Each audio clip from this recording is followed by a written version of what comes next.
Bismillahirrahmanirrahim. Assalamualaikum warahmatullahi wabarakatuh. Terima kasih atas kesempatan yang diberikan kepada saya untuk memaparkan tugas saya yang berjudul Toksikologi Lingkungan. Sebelum itu, perkenalkan nama saya Sulistiorini Stambuk M1 B1 19046, jurusan Ilmu Lingkungan, Fakultas Kehutanan dan Ilmu Lingkungan. Langsung saja ke materi. Pertama, latar belakang.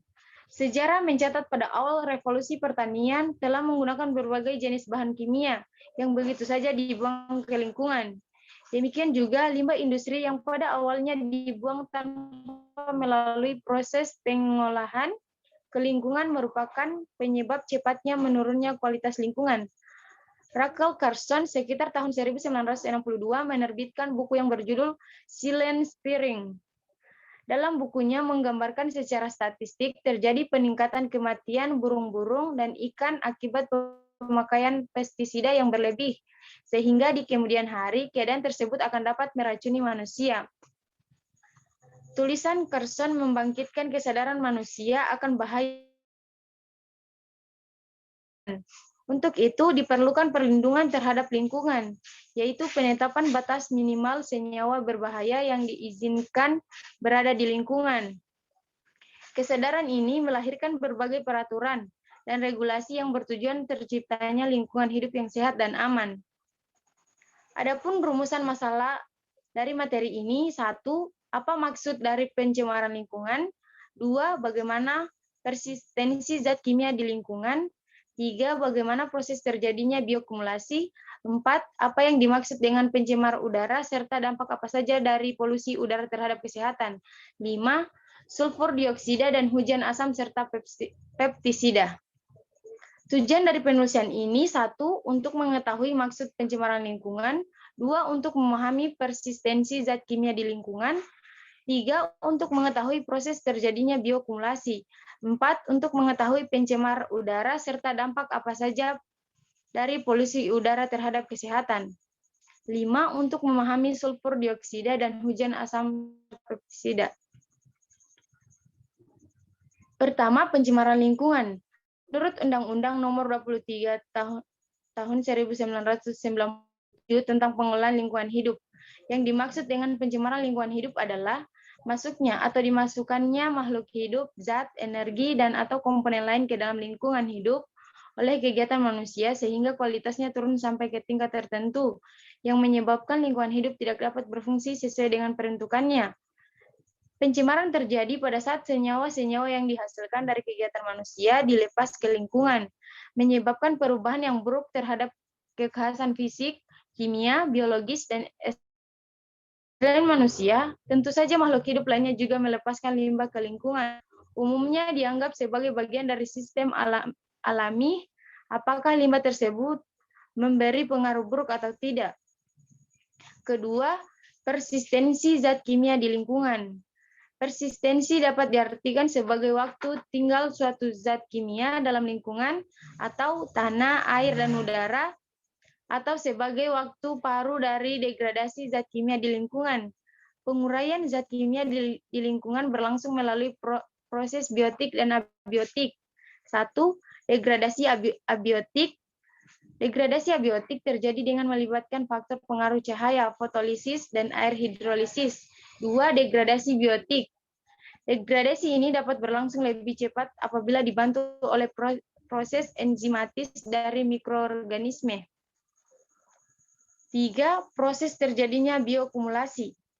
Bioakumulasi dapat didefinisikan sebagai proses penumpukan akumulasi zat kimia pada organisme baik melalui penyerapan langsung dari lingkungan abiotik atau seperti air, udara, tanah, maupun melalui rantai makanan. Dalam lingkungan alamiah, derajat biomagnifikasi biasanya merupakan suatu fungsi yang rumit dari 1. Jumlah mata rantai dalam rantai makanan, 2. Jenis makhluk hidup dalam rantai makanan, 3. Keadaan alamiah dari senyawa yang dikumulasikan, 4. Dosis dari senyawa kimia dari setiap tingkat rantai makanan, dan 5. Lamanya berhubungan dengan pencemar. 4. Pencemar udara serta dampak apa saja dari polusi udara. Pencemaran udara umumnya dapat diartikan sebagai udara yang mengandung satu atau lebih bahan kimia dalam konsentrasi yang cukup tinggi untuk dapat menyebabkan gangguan atau bahaya terhadap manusia, binatang, tumbuh-tumbuhan, dan harta benda. Polutan udara dapat dikelompokkan ke dalam kelompok, yaitu polutan udara primer dan polutan udara sekunder. Polusi udara dapat memberi gangguan pada kesehatan dari iritasi mata dan sakit kepala sampai asma bronkitis, emfisema, dan kanker paru-paru. Efek polusi udara dapat dibagi menjadi 4 kelompok, yaitu 1. Efek jangka pendek atau akut terhadap saluran pernapasan. 2. Efek jangka panjang atau kronik terhadap saluran pernapasan. 3. Kanker paru-paru. 4. Efek terhadap bukan saluran pernapasan. Kelima, sulfur dioksida dan hujan asam serta pestisida. Sulfur dioksida atau SO2 yang dihasilkan akibat pembakaran bahan bakar fosil di udara akan bereaksi dengan uap air dan oksigen menghasilkan asam sulfat. 2. SO2 tanpa H2O tanpa O2 H2SO4. Reaksi pembentukan asam sulfat dipengaruhi oleh tingkat kelembapan udara dan dikatalisis oleh garam mangan dan besi. Di atmosfer, karbon dioksida atau 0,03% dalam keseimbangan dengan air sebagai presipitasi menghasilkan pH sekitar 5,7. Seperti sulfur oksida, nitrogenoksida dapat bereaksi dengan uap air dan oksigen membentuk asam nitrat dan nitrit. Hujan asam berpengaruh pada penurunan pH daerah perairan. pH perairan yang rendah mengakibatkan pelepasan logam-logam toksik yang kemudian diserap oleh sedimen atau biota perairan.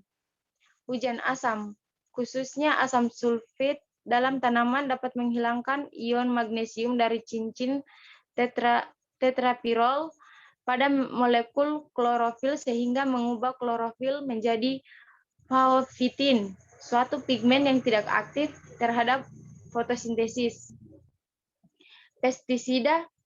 Pestisida adalah bahan-bahan kimia yang digunakan untuk membasmi serangga, insektisida, tumbuh-tumbuhan, herbisida, jamur dan lumut, fungisida, tikus besar dan kecil, rodentisida, kutu, akarisida, membunuh binatang yang tidak dikehendaki, yang sengaja ditambahkan ke lingkungan.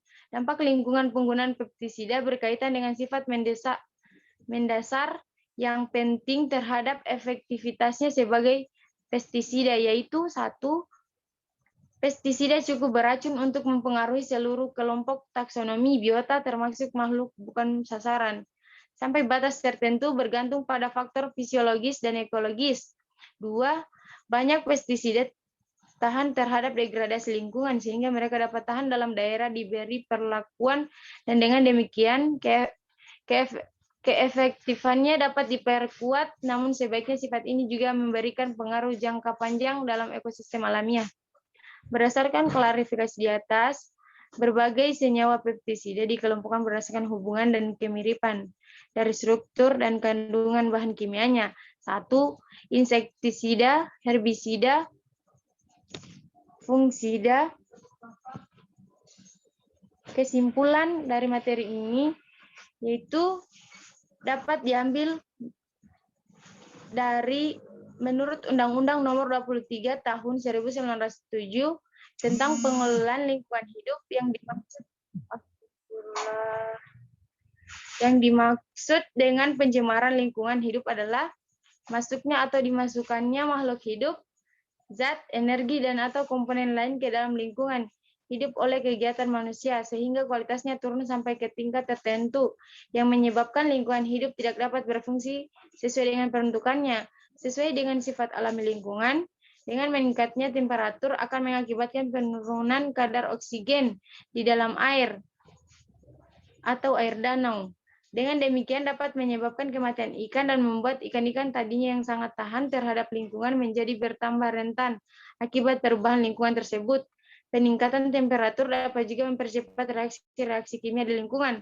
Persistensi dapat diartikan sebagai waktu tinggal suatu zat kimia dalam lingkungan, tanah, air, dan udara. atau sebagai waktu paruh dari degradasi zat kimia di lingkungan. Penguraian zat kimia di lingkungan berlangsung melalui proses biotik dan abiotik. Efek polusi udara dapat dibagi menjadi 4 kelompok, yaitu 1. Efek jangka pendek atau terhadap saluran pernapasan.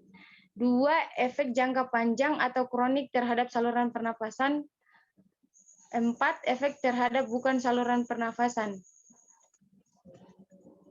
Sekian dari saya, lebih dan kurangnya mohon dimaafkan. Saya ucapkan wabillahi taufiq wal hidayah. Wassalamualaikum warahmatullahi wabarakatuh.